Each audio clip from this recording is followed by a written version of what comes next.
Hi, my name is Angel, and I'm a licensed marriage and family therapist. Allow me to introduce myself. Well, introduce myself to some of you, and for others, reintroduce myself. I am a clinician, former owner of a practice, Angel Marriage and Family Therapist, since gone on to do a lot more writing, author of Every Day I Do, How to Rewrite Your Vows After an affair recovery book, and another way to really work with people who maybe weren't quite ready for couples counseling, but wanted something that they could do on their own as a way to get started, maybe a bridge to doing couples counseling later on. And now transitioning to the Every Day I Do Special Needs podcast. Some of you may remember I started this journey about a year ago, the podcast that is, because I've actually been in the field for over 15 plus years, doing couples counseling, working with youth in the community setting, working in the special needs population, working with military members and supporting their family members and loved ones who have any type of special need, and just in a variety of different settings until I came to working with my practice, Angel Marriage and Family Services, where we specifically worked with couples, although we did some work with individuals as well, but primarily working with couples, and started the podcast Every Day I Do as an extension of the book. You'll see behind me a couple copies of those, and available on Amazon for those of you who still find this to be applicable to you. But started the Every Day I Do podcast as a way to help people commit, how to say yes to and honor the commitments that they've made in their relationships. And that spoke generally, but also in their romantic relationships. And in doing that, and in doing some additional research in this process, I discovered that this mantra is a mantra, if you will, but really this idea is a lot bigger than honoring your vows in your marriage, although very important.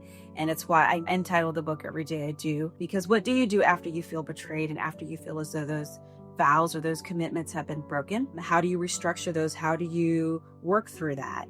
How do you rewrite that, if you will, and literally as well?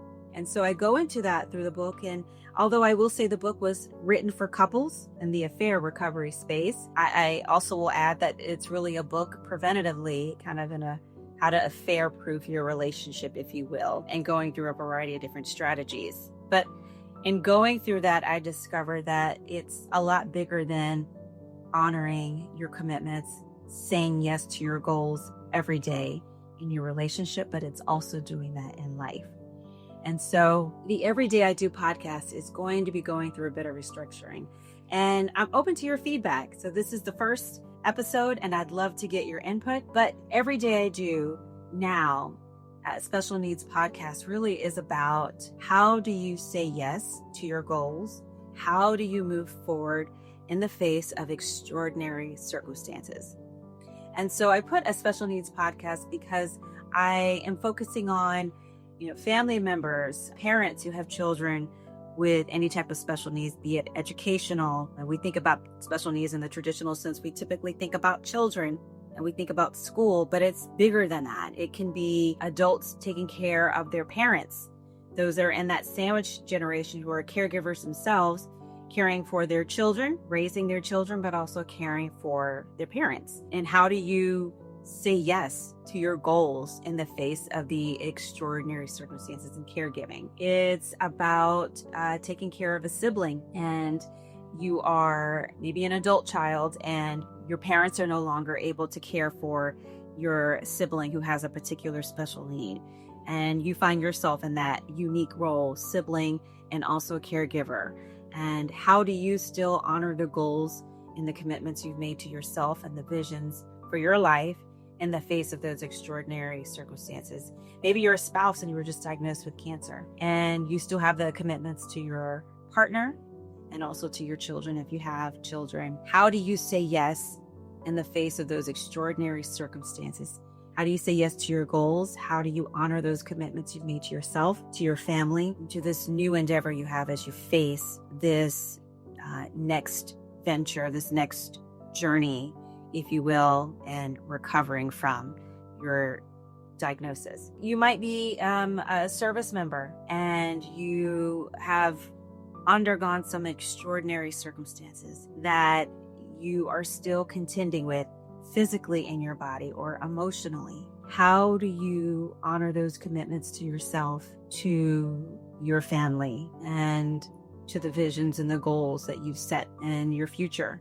How do you do that? You might be married and you're raising a child with special needs, or you're caring for a loved one with special needs. How do you honor the commitments in your relationship for yourself and together as a couple in your family and for your child who has the particular condition? And so I'm looking at people who are going through physical ailments, emotional challenges, developmental, and how those circumstances reverberate throughout your life, throughout the different facets of your life, physically, personally, socially, in terms of your work setting, how all of these pieces reverberate. And yet there are people who have gone through those challenging experiences and have found a way to say yes every day. And it wasn't easy and it's not over, but they're doing it. And my hope is that in highlighting these experiences that people have gone through, the challenges that they face, whether it be through interviews or research, tips, examples that come to us, things that maybe we see and we've heard about, experiences that I've seen, and yes, personal experiences that I have. For some of you, you may not know, I also am in this journey with you.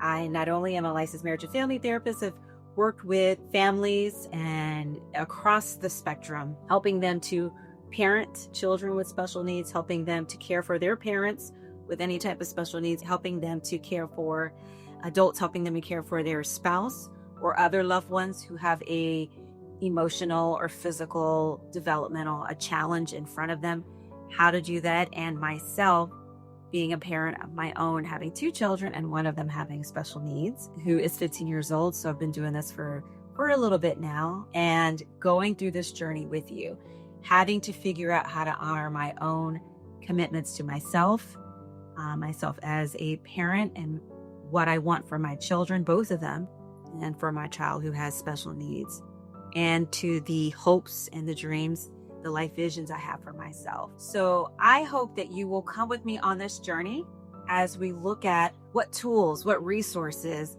what's available, the inspirational stories, the strategies, and simply just the encouragement in the day when it's very difficult and you can't even look forward till tomorrow, what's ahead. It's just, how do I get through this day and still get a little bit closer to where I want to be? And that's what we're going to be focusing on. So I look forward to being your host in this journey, and I hope you'll partner with me. Comment below if you have any ideas or any specific things that you think would be helpful as we talk about families and individuals working through challenging situations and things that you've already discovered that have been helpful for you.